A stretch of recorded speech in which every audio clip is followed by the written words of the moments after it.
চলে এসেছি লাঞ্চের থালি নিয়ে। দেখো দুপুরে আজকে কি কি আছে। এনার গলা বসে একদম অবস্থা খারাপ হয়ে গেছে। খুব খারাপ, 3 দিন ধরে বিশাল ঠান্ডা লেগেছে। কিন্তু মায়ের হাতের রেসিপিগুলো দেখে মনে হচ্ছে আমি চাঙ্গা হয়ে যাব।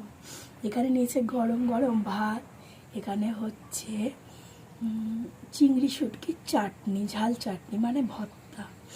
এই রেসিপিটা তোমরা শর্টসে পেয়ে যাবে। আর এখানে করেছে পালং শাক আবার চিংড়ি মাছ দিয়ে। আর এখানে সর্ষে দিয়ে দেখো কাঁচা লঙ্কা, তেলাপিয়া মাছ। জমজমাটিয়া খাবার আজকে। জমজমাটিয়া খাবার। আগে পালং শাকটা খাই। আমার গলার আওয়াজ আর হাসি হারিয়ে যাচ্ছে। কদিন আগে মা ছিল, এখন আমার। সবার ঘরে ঘরে সর্দি কাশি। ভালো লাগছে, গরম গরম ভাত, ধোঁয়া উঠছে। শীতে কিন্তু গরম গরমই ভাল লাগে। এবার চাটনিটা দিয়ে খাই।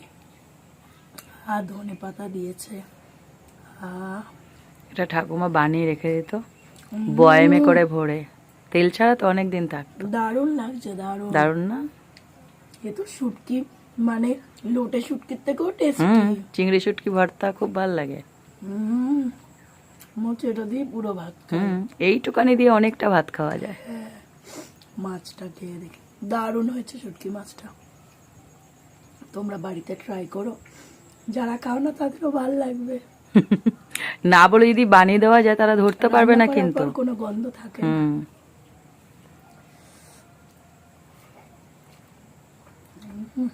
এটাও খুব ভালো লাগছে, কারণ আমার তো ঠান্ডা লেগেছে। সবকটাই ঝাল ঝাল ফ্লেভার। আর গরম ভাত খুব খুব ভালো লাগছে, ব্যাপক।